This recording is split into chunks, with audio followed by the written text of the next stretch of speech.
ኸዲጃ ብቻ በተያዘው የአባቷ ክብር ልብ ውስጥ የፍቅርና የአድናቆት ስፍራ እንዳገኘች ያመለክተናል። ፋጢማ ረዲየላሁ ዐንሃ አዛህራ ወይም አንጸባራቂዋ የተሰኘ መጠሪያ አላት። ይህ መጠሪያ የተሰጣት ብርሃን ወይም ኑር ፈንጣቂ በሆነው ፊቷ ምክንያት ነው። በተጨማሪም ከብጽዕት ባህሪዋ የተነሳ አልበቱል በመባል ትጠራለች። ጊዜዋን የምታሳልፈው አልባሌ ነገር በመስራት ሳይሆን ሶላትን በመስገድ ቁርአን በመቅራትን ሌሎችንም ዒባዶች በትጋት በመፈጸም ነበር።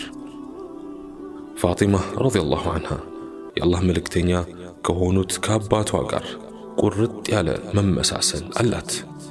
የነቢዩ ሚስት ዓኢሻ በአንድ ወቅት ስለ ፋጢማ እንዲህ ስትል ተናግራለች።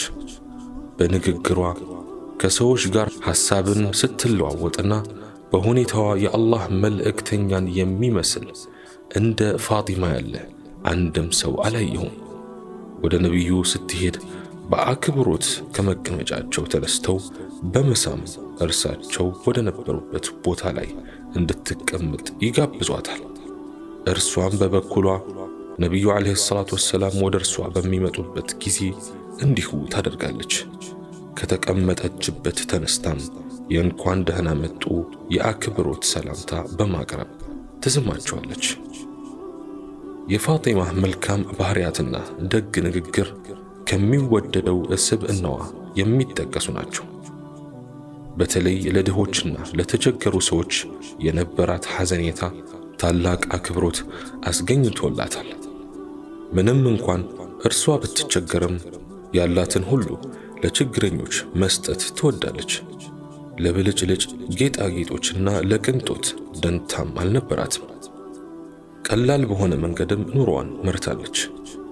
ልብ የሚነካ የአነጋገር ለዛን ከአባቷ በመውረሷ በምትናገርበት ጊዜ አድማጮቿ ዘወትር እንባ ይቀድማቸዋል።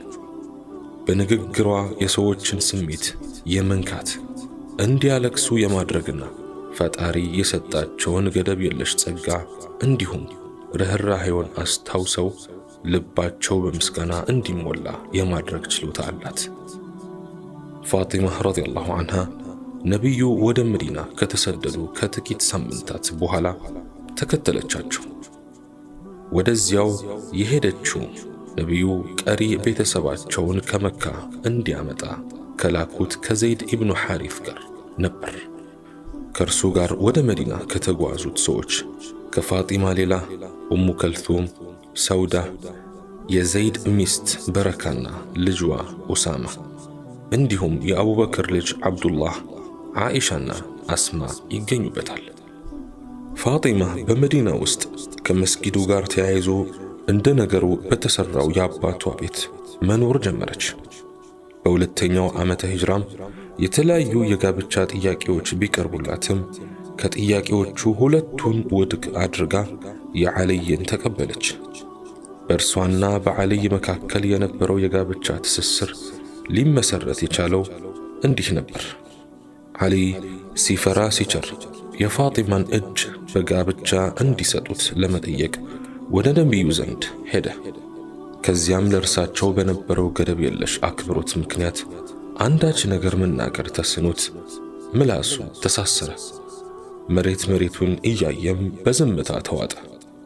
ነቢዩም ፍርሃት እንደሸበበው በመገንዘብ ለምን መጣ? አንዳች ነገር ትከጅላለህን? በማለት ፍርሃቱን ለመግፈፍ ሞከሩ። ይህ ቢሆንም ቅሉ ዓልይ ምንም መተንፈስ አልቻለም። ስለሆነም ሐሳቡን የተገነዘቡት ልብ አውቃ ነቢይ ሁኔታውን ቀለል ለማድረግ ምናልባት ፋጢማን በጋብቻ ለመጠየቅ ይሆናል የመጣው በማለት ጉዳዩን ግልጽ አደረጉት። ዓልይም አዎ ሲል መለሰ። በአንድ ዘገባ መሠረት ነቢዩ ዓለይሂ ሰላቱ ወሰላም የዓልይን ጥያቄ እንዳወቁ ምላሻቸው መርሐበን ወአህለን ቤተሰባችን ለመሆን እንኳን ደህና መጣ የሚል እንደነበረ ይገለጻል። በዚህም ምላሻቸው ዓልይና ከደጃፉ ይጠብቁት የነበሩት የመዲና ነዋሪዎች ወይም አጃቢዎቹ ነቢዩ በጋብቻው ጥያቄ እንደተስማሙ ተገነዘቡ። በሌላ ዘገባ መሠረትም ነቢዩ ዓለይሂ ሰላቱ ወሰላም በዓልይ ጥያቄ ተስማምተው ለመህር ወይም ለጥሎሽ የሚከፈል አንዳች ነገር እንዳለው ጠየቁት።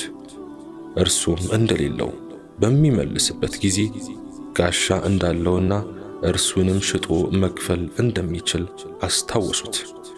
ዓልይም ጋሻውን ለዑስማን በ400 ዲርሃም ሽጦ የመህሩን ዋጋ ለመክፈል ወደ ነቢዩ ዓለይሂ ሰላቱ ወሰላም ሲጣደፍ ዑስማን ገዝቼህ የነበረውን ጋሻ ፋጢማን በማግባትህ ምክንያት ለጋብቻህ ስጦታ መልሼልሃለሁ በማለት ገለጹለት።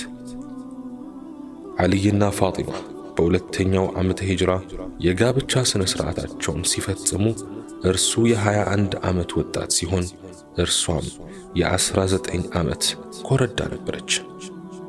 የጋብቻው ሥነ ሥርዓት የተከናወነው በነቢዩ ዓለይሂ ሰላቱ ወሰላም አማካኝነት ሲሆን በሰርጉ ቀን እንግዶች የተምርና የሐይስ ወይም ቴምር በቅቤ ተለውሶ ግብዣ ተደረገላቸው። አንድ የአንሷር ባላባት የበግ ስጦታ ሲያቀርብ ሌሎቹም እህል አበረከቱ። ጋብቻው የመዲና ሰዎችን ያስፈነደቀ ነበር። ነቢዩ ዓለይሂ ሰላቱ ወሰላም ለሁለቱ ተጋቢዎች የተለያዩ የቤት ቁሳቁሶችን እንዳበረከቱላቸው ይነገራል። ፋጢማም ከባለቤቷ ጋር ለመኖር ተወዳጁን የአባቷን ቤት ለቃ ወጣች። ነቢዩም ዓለይሂ ሰላቱ ወሰላም የእርሷ ጉዳይ በጣም ስላስጨነቃቸው በረካ አብራት ሄዳ እንድታላምዳት አደረጉ። በተጨማሪም እንዲህ በማለት ለሁለቱም ተጋቢዎች ዱዓ አደረጉላቸው። ጌታዬ ሆይ ቤታቸውንና ዝርያቸውን ባርክላቸው። በኮሳሳዋ የዓልይ መኖሪያ ቤት ውስጥ ለአልጋ ምንጣፍ ከሚሆን የበግ ቆዳ በቀር አንዳች አልነበረም። ጋብቻው በተፈጸመ ማግስት ገና በጠዋቱ ነቢዩ ዓለይሂ ሰላቱ ወሰላም ወደ ዓልይ ቤት በመሄድ በሩን ቆረቆሩ። በረካም ጥሪውን ሰምታ ወደ ውጭ ዘለቀች። ከበር ላይ የነበሩት ነቢዩም ኡሙ አይመን ወንድሜን ጥሪልኝ ሲሉ ጠየቋት። እርሷም በሁኔታው ተገርማ ወንድሞን ልጆትን ያገባውን አማቺን ማለት ነው ስትል የማረጋገጫ ጥያቄ ጠየቀቻቸው። ነቢዩ ዓልይን ወንድሜ ብለው የጠሩት ከሂጅራ በኋላ ሙስሊም ሁሉ በወንድማማችነት ሲቆራኝ ከዓልይ ጋር በወንድምነት ተሳስረው ስለነበር ነው። ነቢዩ ቀደም ሲል የተናገሩትን ንግግር ድምፃቸውን ከፍ አድርገው እንደገና ደገሙት።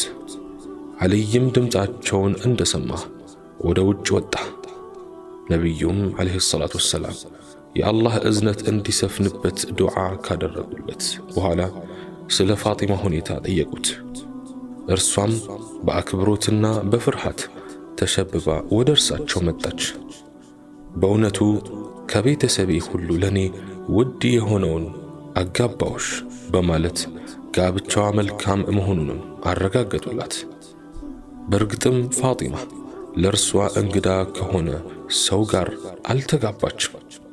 ዓልይ ረዲየላሁ ዐንሁ በአንድ ቤት አብሯት ያደገ፣ በልጅነቱ ኢስላምን የተቀበለ፣ በጀግንነቱና በብልህነቱ የታወቀ እንዲሁም ነቢዩ ዓለይሂ ሰላቱ ወሰላም በአዱንያም በአኺራም ወንድሜ ብለው የጠሩት ሰው ነው። ፋጢማ ረዲየላሁ ዐንሃ በዓልይ ቤት የነበራት ሕይወት ልክ እንደ አባቷ ቤት ቀላልና የቤት ወጪዋም ውስን ነበር። በእርግጥ የዓልይ ንብረት በጣም ዝቅተኛ ከመሆኑ የተነሳ አንዳንዴ ለቤት ወጪ እየጠፋ በችግር አሳልፏል። ከነቢዩ ልጆች ሁሉ የገንዘብ እጥረት ላለበት ሰው የተዳረችው ፋጢማ ብቻ ነበረች። በዚህም ምክንያት ችግርን ለማስወገድ ብዙ መስራት ነበረባቸው። በመሆኑም ፋጢማ በእህል ፈጭነት፣ ዓልይ ደግሞ በውሃ ቀጅነትና አመላላሽነት በመስራት ኑሮአቸውን ይገፉ ነበር። አንድ ወቅት ለዓልይ እጆቼ እስከሚያብጡ ድረስ ፈጨው በማለት ድካሟን ብትገልጽለት እርሱም ህመሙ በደረቴ እስከሚሰማኝ ድረስ ውሃ ቀዳው ሲል መለሰላት። በተጨማሪም አላህ ለአባትሽ ከሰጣቸው ምርኮች አንድ አገልጋይ እንዲሰጡሽ ጠይቂያቸው በማለት የመፍትሄ ሐሳብ ለፋጢማ አቀረበ። ከአባቷ ዘንድ ስትፈራ ስትቸር የሄደችው ፋጢማ ጉዳዩን ሳትፈጽም ቤቷ በመመለሷ እንደገና ከባለቤቷ ከዓልይ ጋር ተያይዘው ወደ አባቷ ዘንድ ሄዱ። ከዚያም እንደደረሱ ሐሳባቸውን ቢገልጹላቸው ነቢዩ ምርኮን የማከፋፍለው ለእናንተ ሳይሆን በችግር ለሚቆራመዱት ለአህሉ ሱፋ ነው። አህሉ ሱፋ ማለት ተቀማጭነታቸው መስጊድ ውስጥ የነበረ ችግረኛ ሙስሊሞች፣ ከነርሱ አንዳች የማስተርፈው አይኖረኝም ሲሉ መለሱላቸው።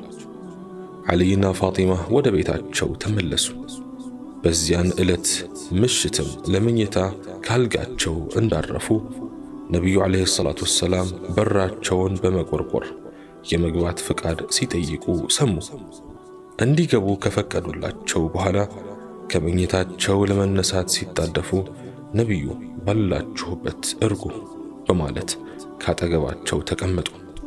ከዚያም ቀደም ሲል ከኔ ዘንድ መጥታችሁ ከጠየቃችሁኝ በላጭ የሆነን ነገር ልንገራችሁን ብለው ጠየቋቸው። እነሱም ፈቃደኝነታቸውን ገለጹ። ጅብሪል እንዲህ ሲል አስተምሮኛል። ከእያንዳንዱ ሶላት በኋላ 10 ጊዜ ሱብሓነላህ ወይም አላህ እጅግ የተጠራራ ጌታ ነው፣ 10 ጊዜ አልሐምዱሊላህ ምስጋና ለአላህ ተገባው፣ 10 ጊዜ አላሁ አክበር አላህ ታላቅ ነው፣ እንዲሁም ከመኝታችሁ በፊት እያንዳንዳቸውን 33 ጊዜ በሉ አሏቸው። የብርታት ክኒን መሆናቸውንም አወሱላቸው። ዓልይ ስለዚህ ጉዳይ ሲያወሱ እነዚህን ዚክሮች ነቢዩ ካስተማሩን ወዲህ አንዲት ወቅት አምልጦኝ አያውቅም ሲሉ ተሰምቷል። ፋጢማ ረዲየላሁ ዐንሃ ያሳለፈቻቸውን ከባድና አስቸጋሪ ጊዜያት የሚያወሱ ብዙ ዘገባዎች አሉ። በእነዚህ ዘገባዎች መሠረትም አብዛኛውን ጊዜ ከቤቷ የዕለት ጉርስ እንኳን አይገኝም ነበር። አንድ ወቅት ነቢዩ ስለራባቸው የሚቀመስ ፍለጋ ከአንዷ ሚስታቸው ቤት ወደ ሌላኛዋ ሄዱ። ነገር ግን ከአንዳቸውም ዘንድ ምግብ አልነበረም። በዚያ ሁኔታ ላይ እያሉ ድንገት የሚበላ ቢያገኙ ቁራጭ ስጋና 2 ቁራሽ ዳቦ ለፋጢማ ላኩላት። በሌላ ጊዜም ወደ አቡ አዩብ አልአንሷሪ ቤት ሄደው ምግብ ቢቀርብላቸው የተወሰነውን ለፋጢማ ወሰዱላት። ፋጢማም በተራዋ ነቢዩ ዓለይሂ ሰላቱ ወሰላም ለረጅም ጊዜ እንዳልበሉ ካወቀች ያገኘችውን ምግብ ትወስድላቸዋለች።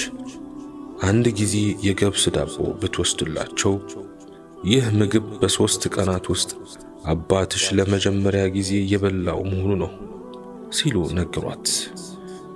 በሌላ ዘገባ በሚከተለው ሁኔታ ጥያቄ እንዳቀረበች ተነግሯል።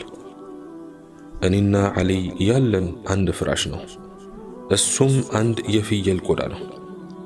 ሌሊት እንተኛበታለን፣ ቀን ቀን ደግሞ የግመሉን ምግብ ለማስቀመጥ እንጠቀምበታለን። መልእክተኛው ለዚህ ሲመልሱ ፋጢማ ትዕግስት ይኑርሽ፣ መልእክተኛው ሙሳ ዓለይሂ ሰላምና ሚስቱ የነበራቸው ፍራሽ አንድ ብቻ ነበር፣ እሱም የሙሳ ካባ ነበር። አላህን ፍሪ፣ ተቅዋ ይኑርሽ፣ አላህን መገዛትሽን ቀጥይ፣ የቤት ውስጥ ሥራሽንም ተከታተይ። ወደ እንቅልፍ ስትሄጂ 33 ጊዜ ሱብሓነላህ፣ 33 ጊዜ አልሐምዱሊላህና 33 ጊዜ አላሁ አክበር በይ። ይህንን ማለት ከአገልጋይ የበለጠ ሆኖ ታገኛለሽ አሏት። ፋጢማም አላህና መልእክተኛው ዓለይሂ ሰላቱ ወሰላም በሚደሰቱበት ደስተኛ ነኝ በማለት መለሰች። ተመልከቱ፣ የመልእክተኛው ተወዳጅ ልጅ ሕይወት ይህንን ይመስላል። በዘመናችን በዝቅተኛ ኑሮ ደረጃ የሚገኙ ሴቶች እንኳ የቤት ውስጥ ሥራን መከታተል ክብራቸውን ዝቅ ማድረግ ሆኖ ይሰማቸዋል። በማንኛውም ጉዳይ እገዛን ይሻሉ። በገላ መታጠቢያ ክፍል ሳይቀር። ይህ ትልቅ